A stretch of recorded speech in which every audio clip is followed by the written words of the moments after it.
सोचो एक सेकंड के लिए, तुम गाड़ी में पेट्रोल डालते हो या घर में कुकिंग गैस जलाते हो, पर क्या तुमने कभी सोचा है ये सब आया कहां से? ये सब शुरू होता है जमीन के अंदर हजारों फीट नीचे एक काली और गीली चीज से, जिसे हम कहते हैं क्रूड ऑयल। ये वही चीज है जो दुनिया को चलाती है, फैक्ट्रीज को जिंदा रखती है और तुम्हारी जिंदगी को इतना आसान बनाती है।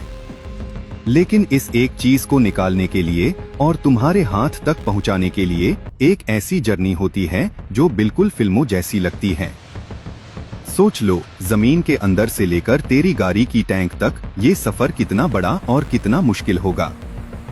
आज हम उसी जर्नी पर चलते हैं, स्टेप बाय स्टेप, एकदम सीधा और इंटरेस्टिंग अंदाज में। तुम इस वीडियो के एंड तक एक ऐसी चीज जानोगे जो स्कूल में किसी ने नहीं बताया।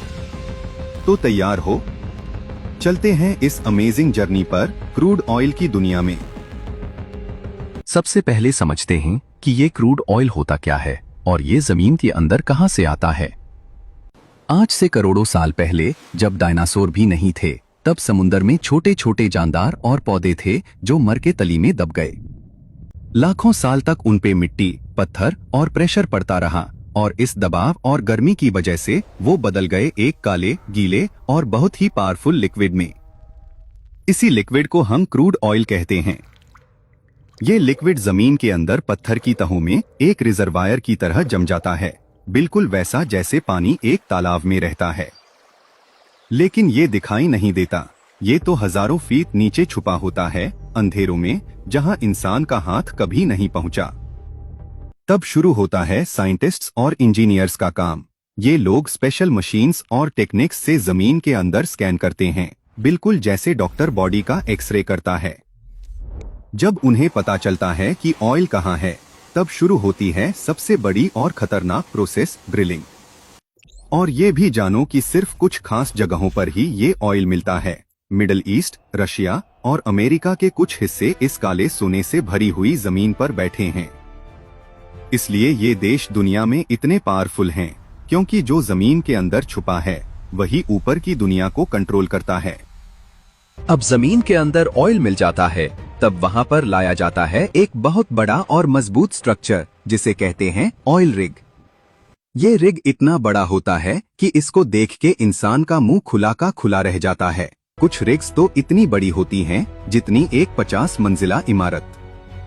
यहाँ काम करते हैं हजारों वर्कर्स, दिन रात, बिना रुके, बहुत ही मुश्किल कंडीशंस में। रिग के नीचे एक ड्रिल बिट होती है जो स्टील और डायमंड से बनी होती है। ये बिट जमीन में घुसते जाती है, सीधा नीचे, थाउजेंड्स ऑफ फीट तक। ड्रिलिंग करते वक्त ऊपर से एक खास लिक्विड नीचे डाला जाता है जो ड्रिल को ठंडा रखता है और टूटी हुई मिट्टी को ऊपर लाता है। जब ड्रिल फाइनली उस रिजर्वायर तक पहुंच जाती है तो प्रेशर इतना ज्यादा होता है कि कभी कभी ऑयल खुद ही ऊपर आता है, बिल्कुल जैसे सोडा बॉटल खुलने पर फोम बाहर आता है। इस एक रिग को सेटअप करने में महीने लगते हैं, करोड़ रुपए खर्च होते हैं और इस प्रोसेस में इंजीनियर्स की एक पूरी टीम 24 घंटे काम करती रहती है। ये सिर्फ एक पाइप जमीन में डालना नहीं, ये एक पूरा साइंस है। अब ऑयल जमीन से निकल गई, लेकिन अभी काम खत्म नहीं हुआ। यहाँ से शुरू होता है इस काली लिक्विड का असल सफर, रिफाइनरी तक पहुँचना। क्रूड ऑयल को ट्रांसपोर्ट करने के दो बड़े तरीके होते हैं। पहला है पाइपलाइन और दूसरा है टैंकर शिप। पाइपलाइंस जमीन के अंदर या ऊपर बिछाए जाते हैं, हजारों किलोमीटर लंबे, बिल्कुल किसी बड़े स्नेक की तरह। ये पाइपलाइंस दिन रात ऑयल को पुश करती रहती हैं और इनका नेटवर्क इतना बड़ा होता है कि दुनिया के किसी भी कोने में ये फैली हुई हैं।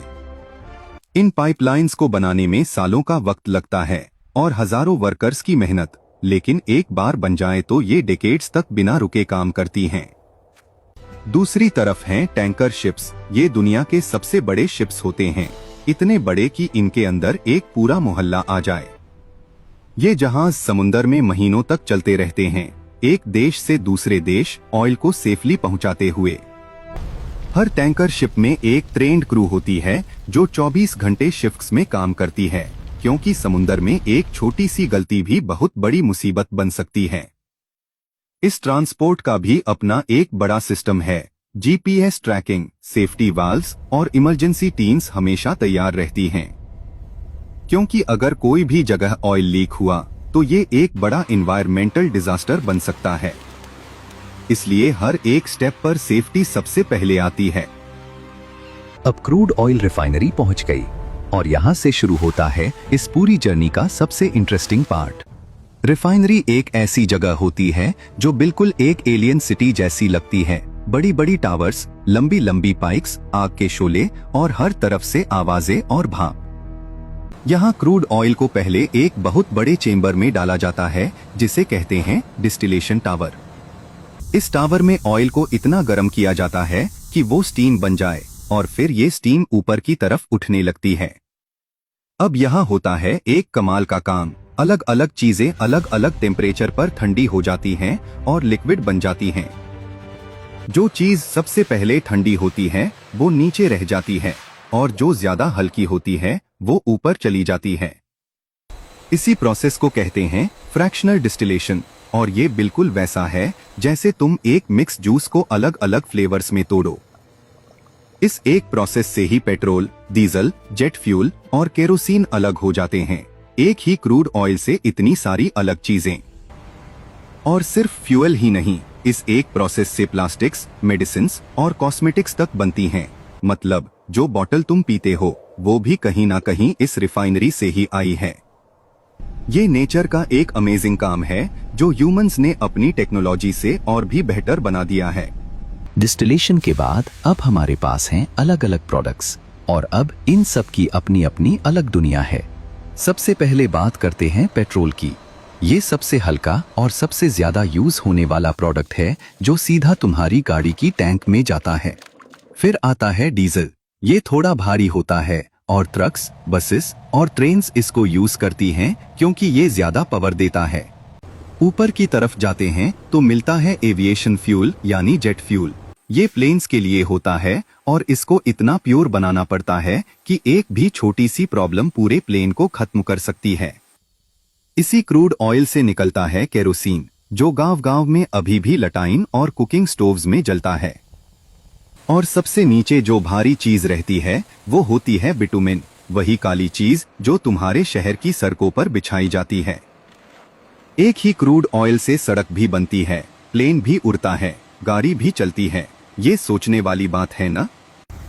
हर एक प्रोडक्ट का अपना एक अलग सफर होता है, अलग फैक्ट्री में जाता है, अलग तरीके से प्रोसेस होता है और फिर तुम्हारे पास अलग रूप में पहुंचता है। अब बात करते हैं उस चीज की जो बहुत जरूरी है लेकिन लोग अक्सर इग्नोर कर देते हैं, क्रूड ऑयल और एनवायरनमेंट का रिश्ता। ये तो सच है कि क्रूड ऑयल ने दुनिया को बदला है, इंडस्ट्रीज को खड़ा किया है और आज की मॉडर्न लाइफ इसी के बिना पॉसिबल नहीं थी।